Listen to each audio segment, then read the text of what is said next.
The last few weeks have been filled with news of attacks on the plateau, attacks on communities with an alarmingly high number of people killed, injured, and many more displaced. Some attacks have also been reported in Benue State. Now, these incidents have left a lot of questions in their wake. What is responsible for these attacks? Are these communal clashes, or are there more sinister explanations at play? What can be done to enhance peace in some of these troubled spots? Well, this issue formed the focus of our discussion with our guest today, the Director General of the Institute for Peace and Conflict Resolution, Dr. Joseph Ochogu.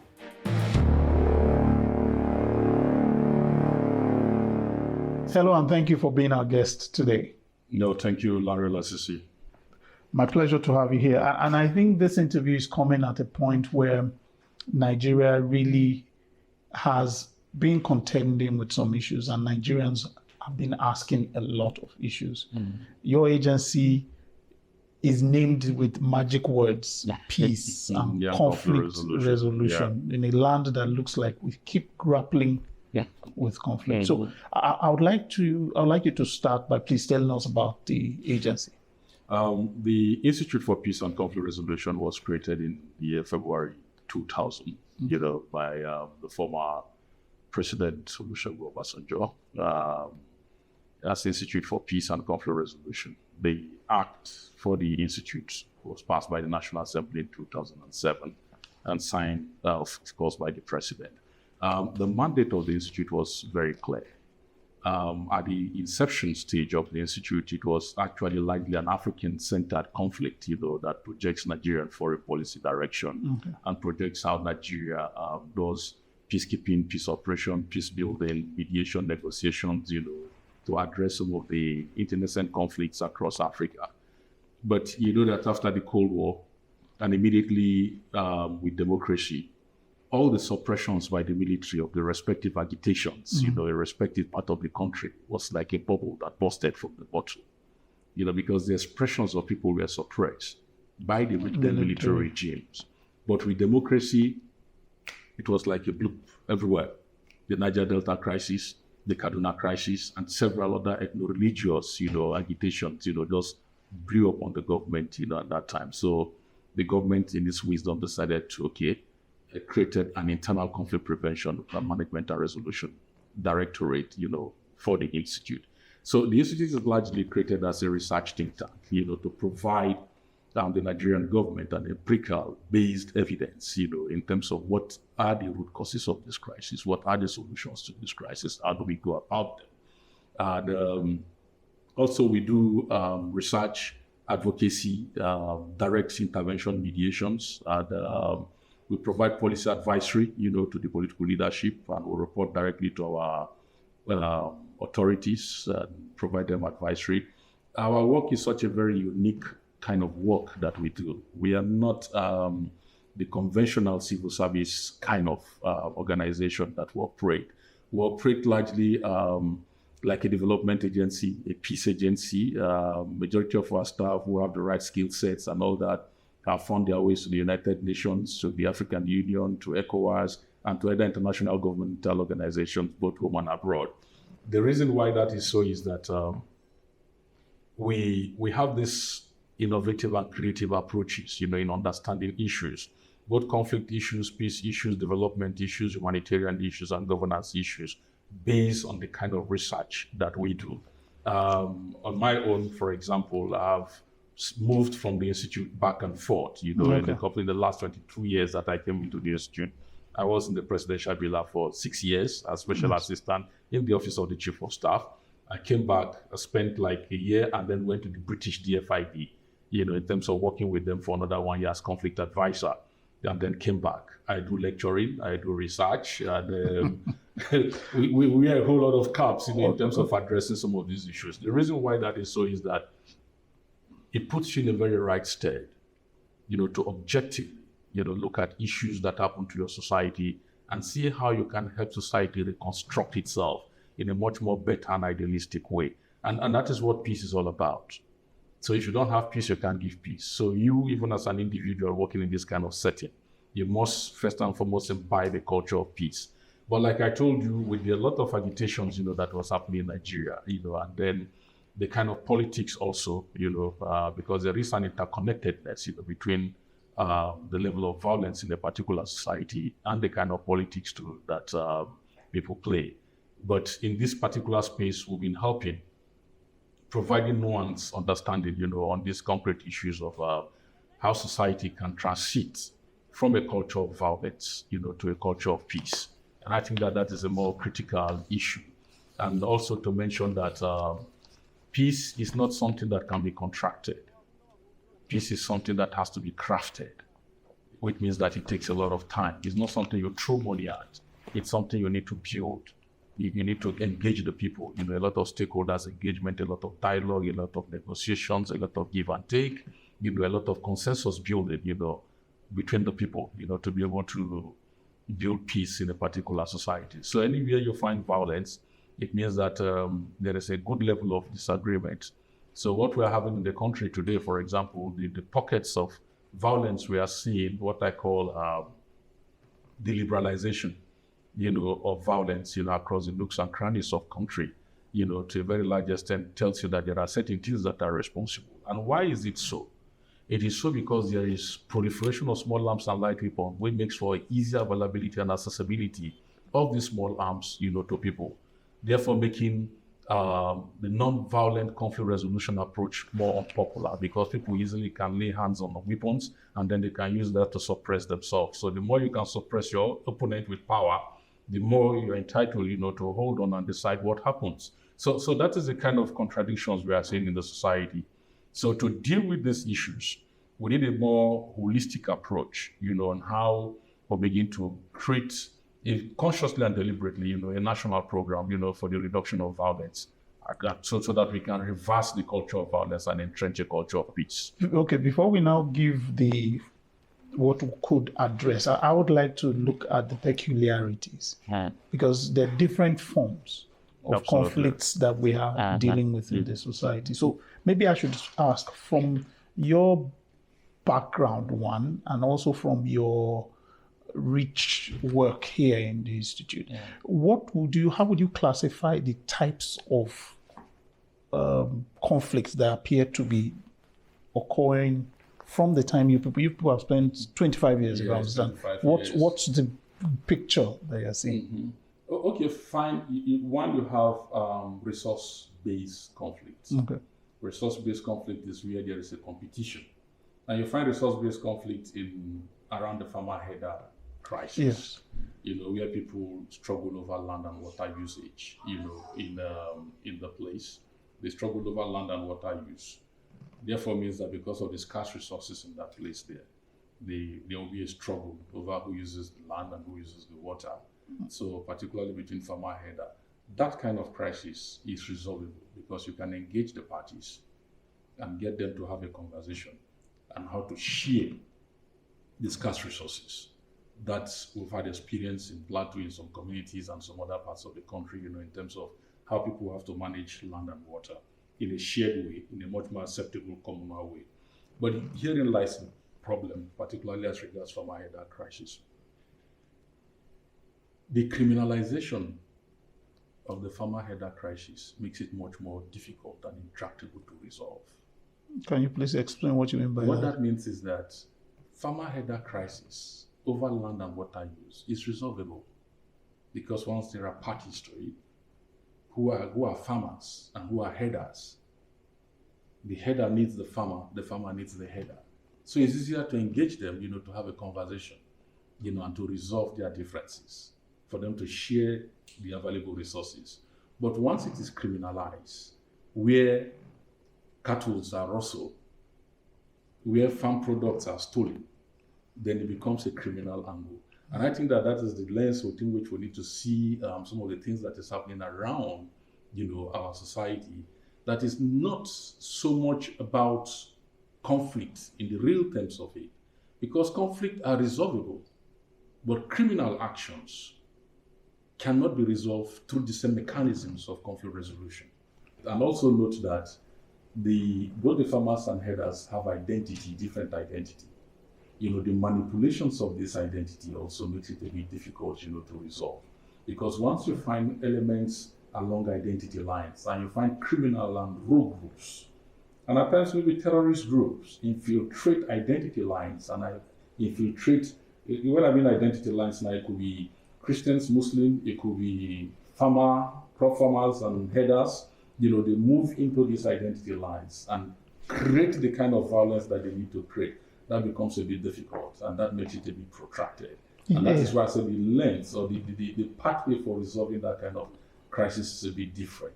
So you're going to use a militaristic policing security approach, to deal with the criminal component of this crisis.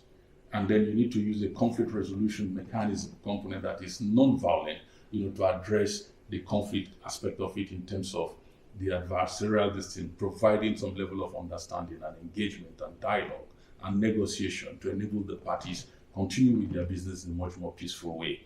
There is an intervention that was done in Bokos, through the Nigerian Stability and Reconciliation Fund funded by the DFID then. So it's not as regards this recent. It's not recently, And then it over land and water using the same Bokos where there is crisis going on right now. And the farmers and the headers, they all agreed on when to use the stream. When the farmers will allow water to move to their farms and when the cattle will. So it's a very interesting engagement. But what I'm saying is that is this criminalization of this conflict, that is making them highly protracted and whatever. Whether you're talking about the banditry situation in the Northwest, or you're talking about insurgency in the Northeast, or you're talking about the agitation in the Southeast, or the agitation over resource control in the Niger Delta, it is absolutely the criminalization of these agitations, that is what I call blurring the lens and the possibilities for conflict resolution, and it's making it much more protracted. And you and I also know that there is a political economy in the management of violence, where there is a preference, for the management of violence through violent means or through a non-violence means. And one of the ways to go, actually, in our country, in taking the oxygen off from the criminal groups, is to engage critical actors who are interested in resolving some of this conflict and taking out the criminal side of it. Southeast, for example, you find that agitations can be genuine, but agitations can be manipulated and at times criminalized, and then used against the same people well as outsiders. We saw that played out in Boko Haram crisis in the Northwest, where some people were proselytizing, and then before they said, no, they want to bring a jihadi kind of component, and then before also, Muslims and mosques also were being attacked. So I think that we need to work on a much more intelligence-driven governance system. We need to allow our intelligence operation, to define certain governance things that we need to allow them room. The DSS, for example, we've worked a bit closely with them over the years, and they do great works. When I mean great works, I can confidently tell you that the DSS do great works. And the kind of reporting and intelligence, and all that, the subject authorities are oftentimes very apt. The most important thing is the response, in terms of political response to it, that matters. And I'll tell you why we still have problems that we have in the country, and I'll tell you why it's so. I'm happy you tell me, because part of what has been on my mind is you seem to appreciate the nuances of some of these unique classifications, because I think that's what I'll call them. Like you said, the agitation is different, even though it brings about conflict. The one agitated, the banditry, is criminal. Then we have what looked and appears very simple, farmer herder. So my own, which I'm hoping you help me understand, is why, if we have this understanding, not only does it appear we've had continuous issues with these same issues, but it appears we don't know how to put in place some of these suggestions you're making? No, I think that this is the major problem too. The major problem is that is our structure, in terms of our political structure, in terms of our federating structure. And system. And why this problem has persisted. Nigeria operates a three-tier system of government. Yes. The federal, the states, and the local governments. The federal obviously is doing its running its exclusive and concurrent responsibility. Mm-hmm. The states is running its own concurrent responsibility. The local government, which is the residual responsibility that it needs to run in terms of basic education, basic health, basic issues in terms of governance. Yes. It is weak. It's weak in nearly all parts of the local governments across the federation. And the local government area is a front line of the government in terms of conflict prevention, conflict management, and conflict resolution. And that is lacking. I'm also interested in something you mentioned, the issue of cultural identity. Mm-hmm. Because it appears you mentioned before the institute was even set up, part of what was observed was the excesses of the pent up under the military. Everybody but we observed that even in places where you feel they are together, you have Ife, Modakeke, you have Wari, Shekiri, Joe, and all that you have in the north. Mm-hmm. While some people will see, I remember one point there was this issue in Jos of settler, indigenous settler. Yes. What's your own study showing you as regards the issue of cultural identity for Nigeria? I think when we talk about cultural identity, first and foremost, I think the first level of identity should be from the home. From the home, then of course you have a community-based kind of identity and all that. It is sad that with all the modernization and development, and all that, people still hold strongly, to their very local traditions, local community, again, because of the kind of politics that we play. Our constitution says if you must appoint a minister, the minister must be an indigene of a state. So that reinforces the indigenous settler crisis that you find in a lot of places there. So it doesn't matter how many years you spent in a particular location.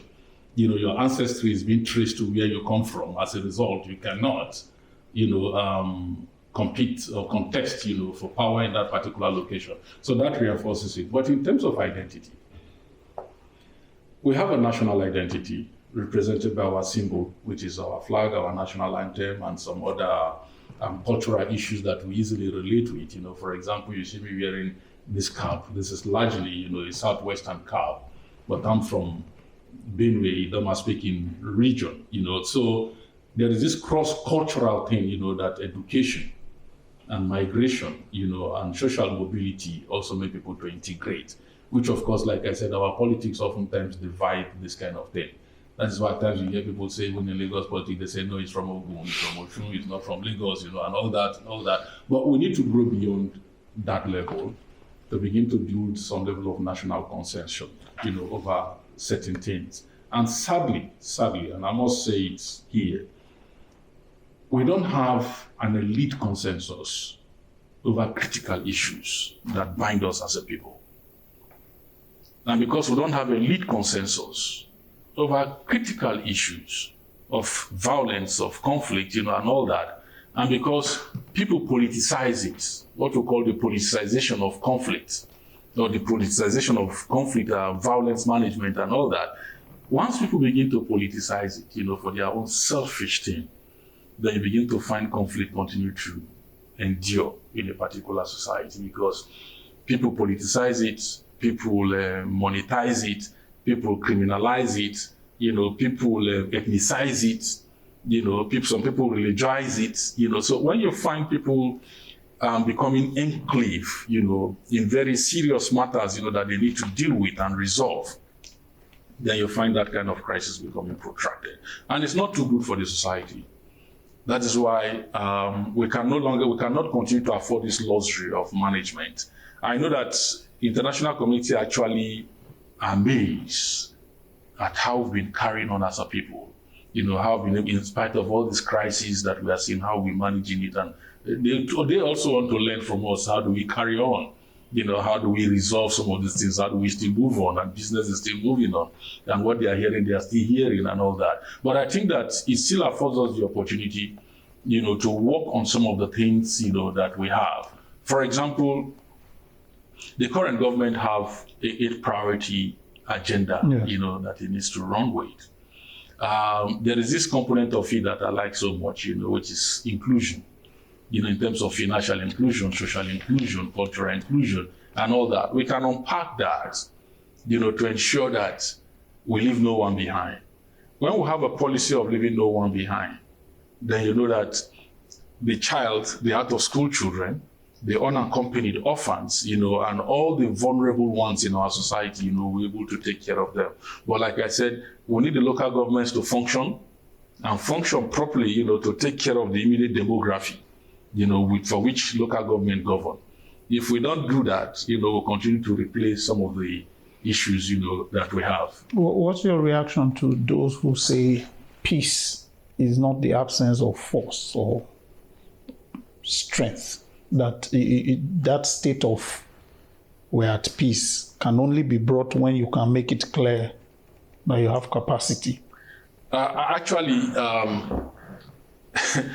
peace is relative. Okay. There is what we call the positive peace and the negative peace. Oh, wow. Yes. The positive peace is the one that has some sense of inclusion. You don't need to use so much of military force, to build the society and all that. That you find largely in the Scandinavian countries. Okay. Where at times before you see the presence of police, education, enlightenment, enlightened citizenship will enable you to achieve positive peace. So negative peace is where, of course, we are here and everything is fine with us, But that does not say that if you go out, any little thing cannot escalate. So we need to up our peace education system, to have an enlightened citizenship. Once we have an enlightened citizenship, that becomes much more better. And it's not something, like I said, and I will keep saying it, that the federal government can do alone. No, even the state government cannot do it alone. If you see the mass pressure due to climate interferences, mass pressure from the Sahelian region, from the northern part of the country, going southbound. Pressure. The massive migration pressure of people coming. And then you also know that the quality of people coming too are largely people from rural areas. So they are unenlightened. They are not enlightened citizens. So you don't expect them to keep the law and regulations in Lagos or in Abuja.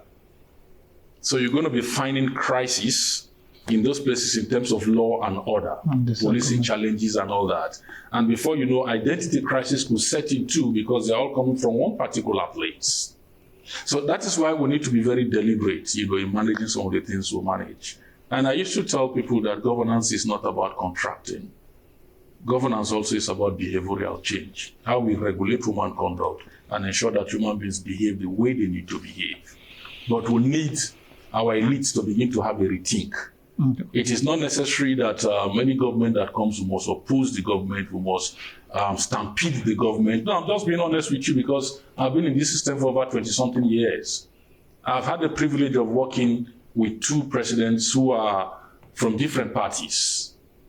Because as a technocrat, for who I am, my responsibility is to provide knowledge, is to provide policy advice, is to engage the system and build society in a better way that we think we need to build the society.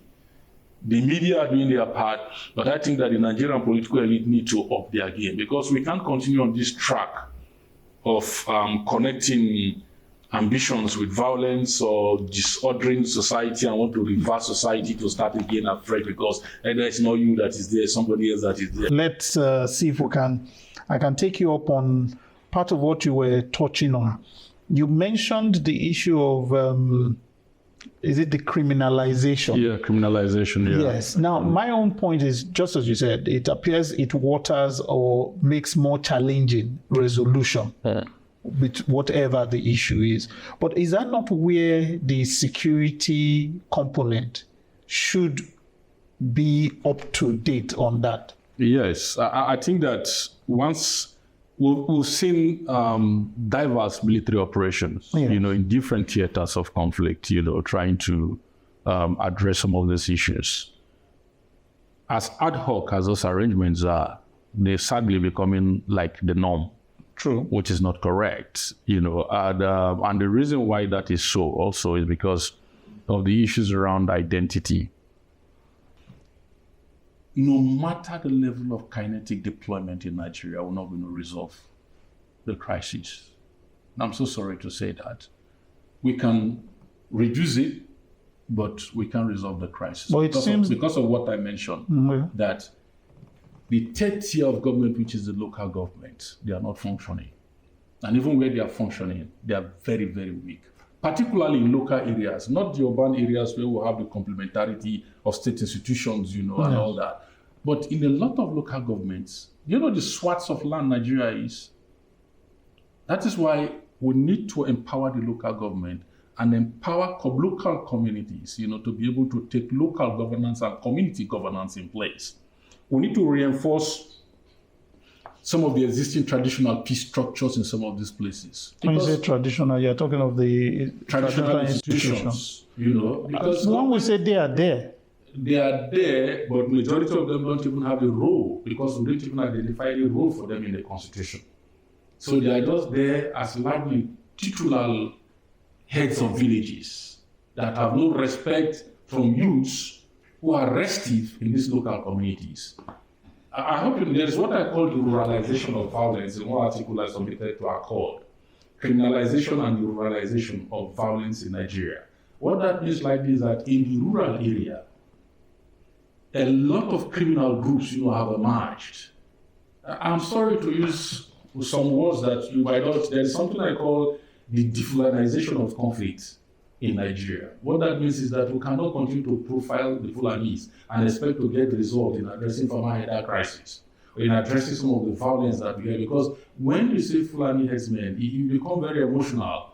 The Fulani man who is in authority supposed to take certain action to becomes a bit, what the heck is this whole thing? So first of all, we need to defulanize some of these killings and then criminalize it for what it is. But the point I'm coming to is that criminals. When you say they are criminals, the conflict appears to still keep going on because it appears the people that should address the criminality are not addressing it. The reason is that the criminals too are becoming much more intelligent, so they are using our identity fault lines, to foist the kind of violence and conflicts that they have.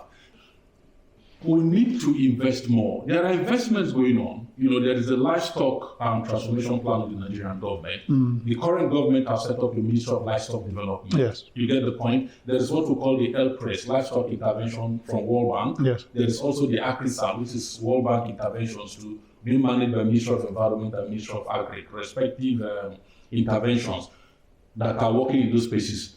But we need to move beyond that into right community levels and empower community levels with the right knowledge, to deal with some of these issues. In the Institute, for example, using some funding, we've done some work on what we call the Partners Project, with a USAID funding through Mexico, where we have intervened in 9 communities in Kaduna and Plateau State. And you need to see both farmers and header engaging themselves, which they've traditionally done. That's when it's pure farmer headed, no criminality in it. Yes, thank you very much. The no criminal component of it. Even the criminal also, the local community also, there is what Karl Marx called the lumpen proletariat. He calls them rotting bags of potato, which are rural people that are unemployed. They are not farming, they are not doing anything. They are the most dangerous sets of human beings you'll find in any society. And we have them all over this country. Young men, able-bodied men in rural areas, they are not farming, they are not doing anything, they are unemployed. What do you think they'll be doing? And the majority of the people too that you catch, either in Delta, in anywhere you catch them, is a mix. You find a mix of Fulani boys, Hausa boys, and other tribes, that are engaging with them, doing this criminal thing, either kidnapping from the highway, There's what they call header kidnapping these days. That is, they move mobile kidnappers. They move from one part of the country to another part of the country and all that, and work with local criminal groups. So we need to do more. We need to do more. And you know that because of the large swaths of land in Nigeria, and then Nigeria also is a big business hub in terms of opportunities. And that is why it's easier for us to begin to find infiltration from people from Sahel, coming with their own destiny to further change our landscape. So if I'm to take away from what was said now, the issue of the local government, strengthening the local government, and through that, seeing that the presence of the society or governance structure, police and all that come in. You've also mentioned the issue of education. Absolutely. Which is part of our, it's a, how do you call it, taking into consideration the wideness of our country, the population, that might also be difficult. But I would like to understand from you, from the work you've been doing, part of which I understand is supposed to be also early warning. Absolutely. What are some of the things that you feel can predict, that you people already from research can say, it looks like this may be a problem? We have, there are early warning indicators. For example, if you find mass movement of people from one place to another, they're going to put pressure on wherever they are going to. That can escalate into violence. Okay. So like I mentioned in the course of our conversation, that there's a mass movement of people from the Sahelian region downward as a result of climate change, lack of opportunities and all that, and they are moving downward. So if you don't manage these movements well, you're going to find violence southward maybe in the next couple of years. That is an early warning indicator. For example, transhumance, where you begin to find large movements of cattle, from one particular region to another region. That is an indicator of crisis that is just about to happen, because they're going to come into that place there and create pressure over land and water use, and then you're going to find some bit of problem. As we speak right now, in places, for example, like Ogun State, the normal group of people, who have been residing there over the years, in terms of, let's assume, the Hausa group, the Fulani groups, who have been there over the years, and the communities know them and they've been relating freely. Right now, as we speak, the mass movement of strange people into that place is also offsetting the scale of balance in terms of relationship. Because one of the reports I got from that place is even the new people who are coming don't even believe in the Serki who is there. All you need to do is just one little clash, Kada and whatever, and then they go into some scale of violence around the local community. Who will be tied the Serki if he puts his money, because they don't even pay allegiance to the Serki and all that. I remember that I said these are unenlightened group of people moving from one place to another. So you don't expect them ordinarily to abide by rules and regulations. So I think state governments need to do a lot too, in terms of, for example, the regulations, of human conduct in their particular place. And when I say the regulations of human conduct in their particular region, I'm saying that intentionally and very deliberately, in the sense that you don't just pick up something and begin to walk. You need some bit of certification. You don't just come somewhere and then carry your car and then you are just climbing and riding and start any livelihood, because no registration, nothing, and then nobody's saying anything. You don't just carry if you shine stuff and then you are just shining and then nobody is asking you any question. What kind of society are we going around? And those are basically the responsibility of state governments and local governments, to handle. So until we begin to handle that, we will not really near some of the solutions that we're talking about. We'll build the the fiscal systems, build right things, investments and all that. But in terms of human conduct, we need to ensure that people are sanctioned. So how do we just stay and then allow our country to become some of this, where these elements try to play? Nigeria is a great country. We're not taking the right steps that we should to address. No, we are to an extent. But you see what I'm telling you, they're actually very basic things, isn't it? Very, very basic things. Basic things in terms of human regulation. And where you don't regulate human beings, people behave anyhow. We are not saying we should close our borders, people shouldn't come and all that. No. But the fact that you're in Nigeria, or the fact that you move from Benue State to Plateau State, it should be clear. It should be clear, and there are differences if you move from Benue State to Plateau State. There is also difference, for example, if you move from Oyo State to Lagos State. Then if you move from Lagos State to Ogun State. Every geographical location has its own peculiarity, an identity that fits into that kind of thing. So we can't just allow this level of cross movements of humans. Within or from outside? Even within. But some people will tell you that that's because of the lacking number of law enforcement and some of these people that we need. No, the basic thing is the absence of local government. That would, you feel, addressed to a large extent? The weaknesses of the local government that is unable to address some of these things. If you look at Abuja, for example, look at the massive estates that are going on there. Check how many fire services are within those places. Check how many schools are within those places. Check how many police stations are within those places. The massive estates that are coming up in different places there. We need a full state, which is the primary responsibility of the state to protect lives and property of the people and provide basic amenities to the people as provided by the Constitution. We must allow the state to be and to operate and to regulate human conduct. Okay, let me take you on the issue of the young people, because a lot of people say they appear to be I think the word you use, restive. They're restive. They want things to change, they want things to happen, they are very optimistic and all that. What position do you feel we can do, or like Nigeria can do, to begin to instill in them some of these peace attributes, if I may call it that? Nigeria has a very vibrant youth population. We can categorize them. There are those who have gone to school, and there are those who have not been able to go to school. Those who have been able to go to school, we can find them in different sectors. There are those who are unemployed among them, yes, and trying to gain employed. There is this category that are grossly unemployed, uneducated, at times uncultured, much more vulnerable to drugs, to criminality, to violence, and to all sorts. We need to pay attention to these particular sets of people. We need to pay particular attention to bet rate, and this is where the power of local government and local communities come into, where people give birth to children, because the first level of socialization is the family.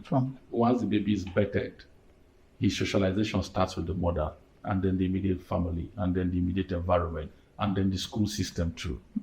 But when we begin to have young populations of people who have not gone through proper socialization, they are in the streets, they grew up in the streets, grew up where there is no parental care and all that, they will actually bring problem for the future. So we need to actually pay more attention to them. And I think that if I must suggest, there are this category of people who are coming that we need to deploy them as quickly as we can into the main labor workforce.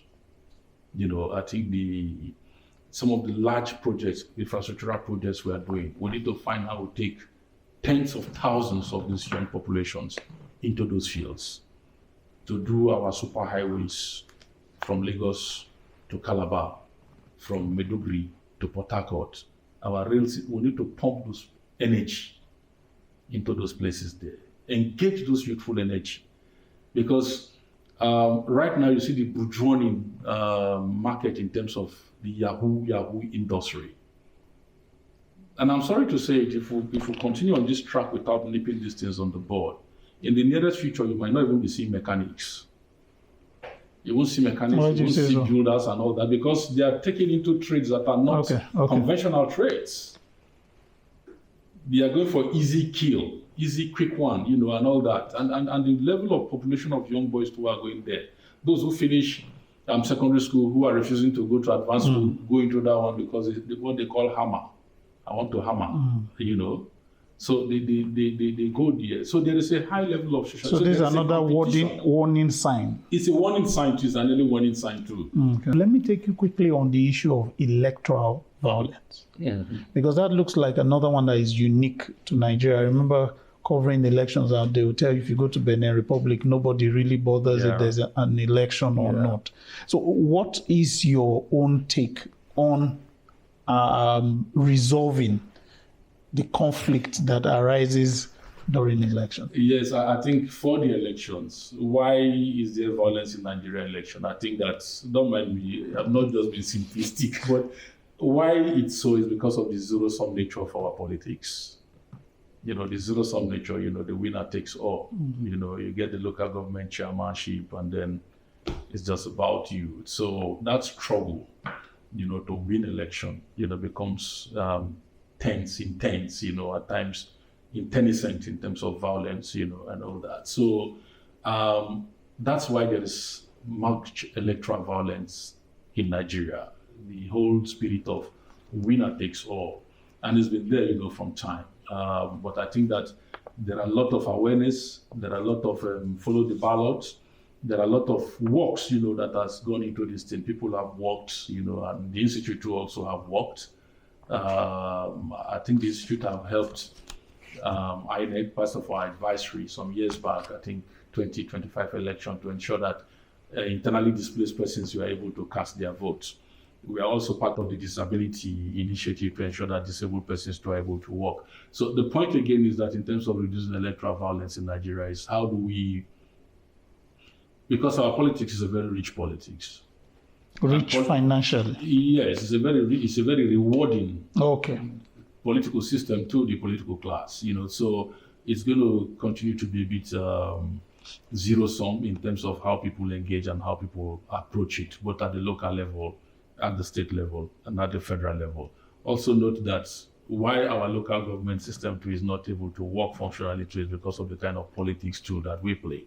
Because oftentimes state governors, they control the local government, and the local government people too are the people who are going to come for the primaries, to determine who becomes the president. You understand the point? So they need to hold the jugular of the local government to ensure that it is well guided, it becomes their own political constituents and power assets, to be relevant politically and all that. But we need to begin to deconstruct some of these elements. After several years of democracy, we need to begin to do what I call lesson learning, to further reconstruct our society and reposition it, to move in the right directions that we need it to move. Yeah.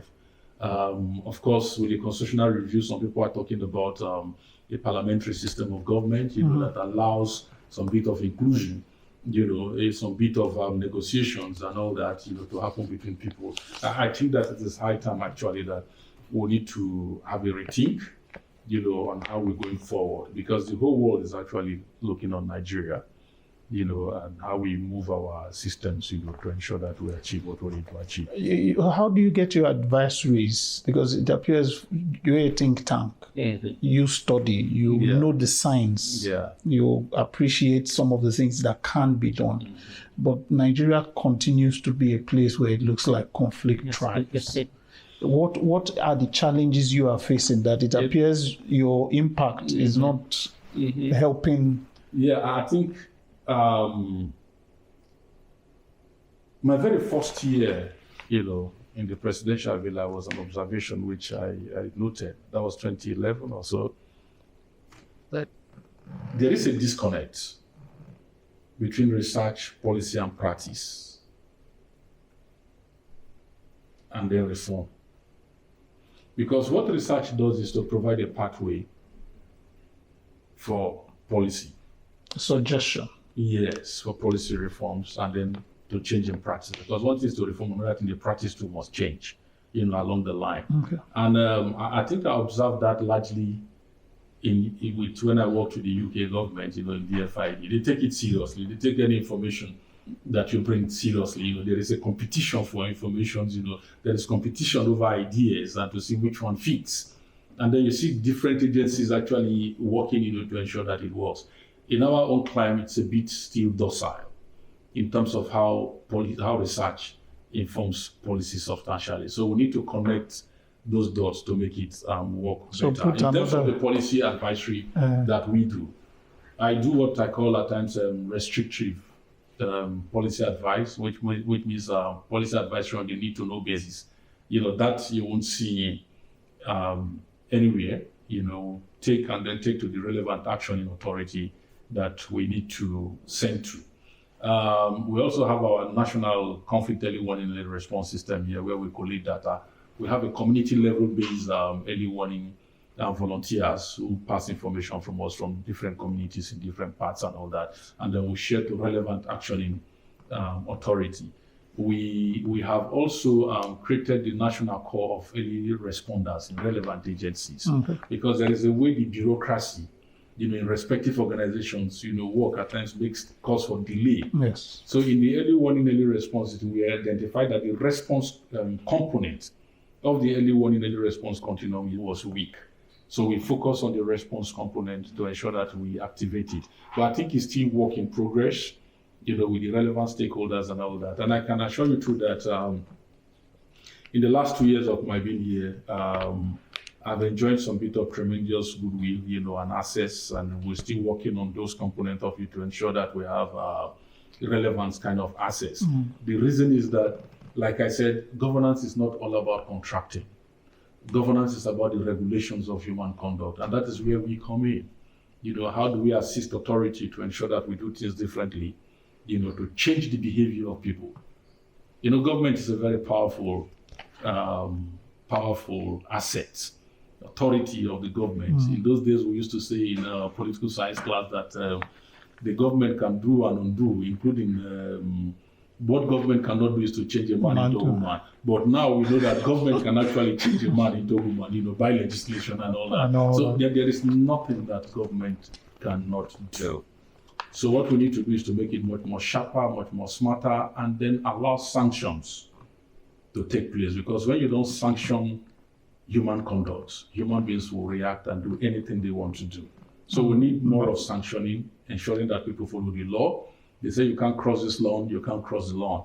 When you go to military areas, you know that there is that level of human conduct and all that. So people cannot just behave freely. I think that, again, we must commend Lagos State government. I'm not being biased. I grew up in Lagos, so with the changes, tremendous changes you see in terms of human conduct. I mean, you can't just see the pedestrian bridge and cross the road. Somebody there is going to fetch you. You're going to pay. You don't run traffic anyhow. You're going to pay and pay daily for it. Next time you won't run traffic. So we need this kind of replays across the country. That will help us. To ensure that human beings don't do anything. The difference between Nigeria and developed countries, either America or United Kingdom or wherever, is the fact that you can go outside of these premises now and then just stretch out and then you are weeing. And you just be freely and then you just go. But you can't do that there. As you are doing it, one police is just waiting for you on the side there. And once you finish, you are arrested for misconduct. So we need to up our regulatory system for human conduct. And hopefully, if we do some of these things, we'll have some peace. No, absolutely. It's not even, if you do it, you get some good level of peace and then reduce this carnage of violence that we are having. So that people just don't move anyhow, without some bit of regulations. I mean, it can't be free for all. No society is free for all. Thank you so much. I've had a lot. I've heard so much, and I'm hoping we take a lot from that. Thank you for being our guest today. No, thanks, Larry. Pleasure is mine. Thank you too for channels for all the great works that you people do. It's our pleasure. Objectivity and professionalism is salutary. Thank you so much. Thank you so much. No, thanks a lot. According to Ronald Reagan, the 40th President of the United States, peace is not the absence of conflict, but the ability to cope with conflict by peaceful means. And I think we need to imbibe that as we strive for a peaceful society. Let's continue the discussion online. Send in your comments and reactions to our social media handles or the email address on the screen. Thanks for spending your time with us. Bye.